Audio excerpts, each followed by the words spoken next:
നമ്പറിൽ നിന്ന് ഒരു കോൾ വന്നിരുന്നു. ഈ കോളിൽ എനിക്ക് ഒരു ലേഡിയാണ് എന്നോട് സംസാരിച്ചത്. അൺനോൺ കോൾ ആയതുകൊണ്ട് ഇവർ പറഞ്ഞ കാര്യങ്ങളൊന്നും ഞാൻ അതിന് ഫേസ് വാല്യൂ എടുത്തില്ല. പറഞ്ഞ കാര്യങ്ങൾ ഭയങ്കര ഗ്രീവൻസും ഭയങ്കര ഒരു ക്രിമിനൽ പശ്ചാത്തലമുള്ള കാര്യങ്ങളാണ് എന്നോട് പങ്കുവച്ചത്.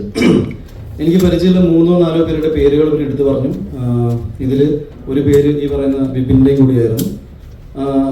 ഒപ്പം എൻ്റെ വളരെ അടുത്ത സുഹൃത്തായ വേറൊരു സുഹൃത്തിൻ്റെ പേരും കൂടി പറഞ്ഞിരുന്നു. ഈ രണ്ടുപേരും ഞാൻ ഇമ്മീഡിയറ്റ്ലി കോൾ ചെയ്ത് സംസാരിച്ചു. ഇങ്ങനത്തെ ഒരു സംസാരം ഉണ്ടായിട്ടുണ്ട്. ഇറ്റ് ഈസ് ഭയങ്കര ക്രിമിനൽ സ്പേസിലുള്ള കാര്യങ്ങളാണ് സംസാരിച്ചത് എന്നോട്. ഈ കാര്യങ്ങളാണ് ഞാൻ ഈ അടുത്തായിട്ട് ഓണറബിൾ DGPക്കും ADGPക്കും വിത്ത് പ്രൂഫുകൾ ഞാൻ അയച്ചു കൊടുത്തേക്കുന്നത്. ഒരാൾ സൈലൻസ് ആയിരുന്നു ഈ കോളിൽ. രണ്ടാമത്തെ ആളെന്ന് വിപിൻ അതിനെ ഇങ്ങനെ അൺനോൺ നമ്പറിലേക്ക് വിളിക്കുന്ന കോൾസ് നമ്മൾ എൻ്റർടൈൻ ചെയ്യുന്നത്, വിച്ച് ഇസ് ഫെയർ. ഞാനത് വിട്ടു കളഞ്ഞു. ഒരു 2 ദിവസത്തിൻ്റെ ഗ്യാപ്പിൽ എനിക്ക് പിന്നെയും ഇങ്ങനത്തെ ഒരു അനുഭവം ഉണ്ടായി. എന്നെ ഒരാൾ വിളിച്ച് ഒരുപാട് മോശപ്പെട്ട അനുഭവങ്ങൾ ഉണ്ടായ കാര്യങ്ങൾ എന്നോട് പങ്കുവച്ചു. അത് മലയാള സിനിമയുടെ വളരെ പ്രോമിനൻ്റ് ആയ ഒരു ഫീമെയിൽ സിംഗിങ് ആർട്ടിസ്റ്റ് ആയിരുന്നു. അവരെന്നോട് ഇവർക്ക് ഉണ്ടായ മോശപ്പെട്ട അനുഭവങ്ങൾ എന്നെക്കുറിച്ച് പറഞ്ഞ വളരെ എനിക്ക് ഒരിക്കലും ഉൾക്കൊള്ളാൻ പറ്റാത്ത ചില കാര്യങ്ങൾ ഈ വ്യക്തിയുടെ, ദാറ്റ് ഇസ് വിപിൻ എന്ന് പറയുന്ന എൻ്റെ സൂപ്പർ മാനേജർ ആയിരുന്നു എന്ന് അവകാശപ്പെടുന്ന വ്യക്തി പങ്കുവെച്ച കാര്യങ്ങളാണ് എന്നോട് പറഞ്ഞത്. എൻ്റെ സ്വഭാവം വെച്ച് ഞാൻ ജെനുവിൻലി ഫസ്റ്റ് ഫോൺ കോൾ ഇയാൾക്ക് തന്നെയാണ് വിളിക്കാറ്. ഞാൻ അങ്ങനെ ക്രോസ് ചെക്ക് ചെയ്യാനോ മറ്റും നിൽക്കാറില്ല.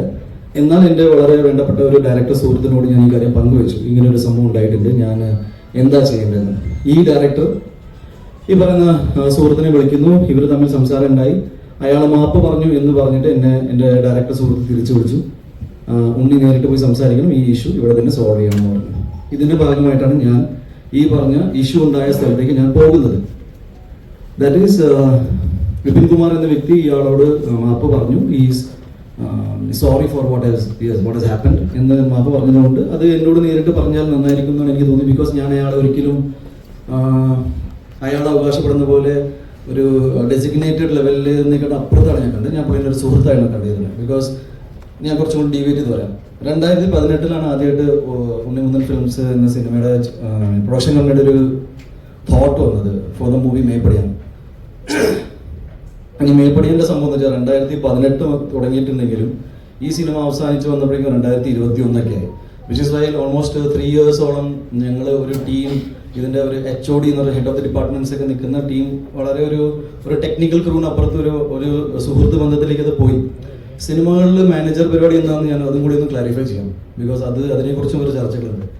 എനിക്ക് ഒരുപാട് സുഹൃത്തുക്കളുണ്ട് who are producers, production controllers എന്നില്ല. നിങ്ങളുടെ കൂട്ടത്തിൽ നിൽക്കുന്ന ഒരുപാട് ആൾക്കാർക്ക് എൻ്റെ ഡയറക്റ്റ് ആക്സസ് ഉണ്ട്. അപ്പോൾ ഒരു സിനിമ എന്നിലേക്ക് എത്തണമെങ്കിൽ ആർക്കും എപ്പോൾ വേണമെങ്കിലും വിളിക്കാം. ആ കൂട്ടത്തിൽ പെടുന്ന ഒരാളെന്ന നിലയിൽ എൻ്റെ ആദ്യത്തെ സിനിമയിൽ, പ്രൊഡക്ഷൻ കമ്പനിയുടെ ആദ്യ സിനിമയിൽ 3 വർഷത്തോളം എൻ്റെ ചുറ്റും നിന്നപ്പോൾ എന്നിലേക്ക് പെട്ടെന്ന് ആക്സസ് കിട്ടാനുള്ള സാധ്യത ഇയാളിലൂടെ ഉണ്ടായിരുന്നു എന്ന് സത്യമാണ്. എന്നാൽ അയാളെ ഞാൻ അവൻ്റെ ഓൾറെഡി എൻ്റെ ഫേസ്ബുക്ക് പോസ്റ്റിൽ മെൻഷൻ ചെയ്തിട്ടുണ്ട്. അങ്ങനെ ഞങ്ങൾ തമ്മിൽ ഒരു അന്തർധാര അല്ലെങ്കിൽ ഒരു ധാരണ ഓൺ പേപ്പർ ഉണ്ടായിട്ടില്ല. ബിക്കോസ് ലെറ്റ്സ് സിനിമയിൽ വളരെ പ്രോമിനൻ്റ് ആയ ഒരു പ്രൊഡ്യൂസറും പ്രൊഡക്ഷൻ മാനേജറും ഒക്കെ എക്സിക്യൂട്ടീവ് കൺട്രോളായി നിൽക്കുന്ന നിങ്ങൾക്ക് എല്ലാവർക്കും നമ്മുടെ വളരെ പ്രിയപ്പെട്ട ബാദുഷായിരുന്നു. പുള്ളി നമുക്ക് കുറേ പ്രൊജക്റ്റുകൾ കൊണ്ടുവരുന്നുണ്ട്. അപ്പോൾ എനിക്ക് ഒരിക്കലും പുള്ളിനെ എൻ്റെ മാനേജറായിട്ട് കൂട്ടാൻ പറ്റില്ല.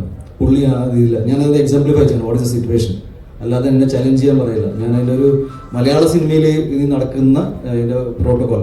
എനിവേസ് ഞാൻ ഈ പറഞ്ഞ ദിവസം ഇയാളെ കാണാൻ പോകുമ്പോൾ വളരെ യാദർശികമായിട്ട് അവിടെ വേറൊരു ഞങ്ങളുടെ കോമൺ ഫ്രണ്ടായ സുഹൃത്ത് അവിടെ ഉണ്ടായി. ഇയാളുമായിട്ട് നിങ്ങൾ ഇന്നലെ ഒരു വീഡിയോ സർക്കുലേറ്റ് ചെയ്ത് കണ്ടു കാണുമെന്ന് വിചാരിക്കുന്നു.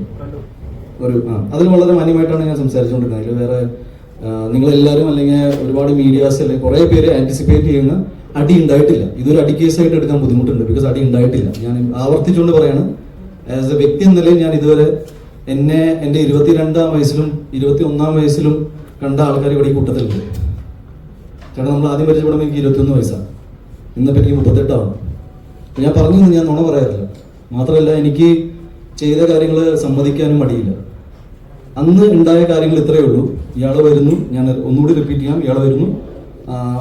പുള്ളി ചെയ്ത കാര്യങ്ങൾ നമുക്ക് പുറക്കാൻ പറ്റാത്ത കാര്യങ്ങളായതുകൊണ്ട് ഒരു സുഹൃത്ത് എന്ന നിലയിൽ എനിക്ക് അറിയണമെന്നുണ്ടായിരുന്നു എന്ത് അവസ്ഥയിലാണ് ഇയാൾ ഇത്രയും മോശപ്പെട്ട കാര്യങ്ങൾ നമ്മളെക്കുറിച്ച് സംസാരിക്കുന്നത്. എൻ്റെ സുഹൃത്തായ മറ്റു ഡയറക്ടർ പറഞ്ഞു ഇയാൾ ഓൾറെഡി അപ്പോളജറ്റിക് ആണെന്ന്.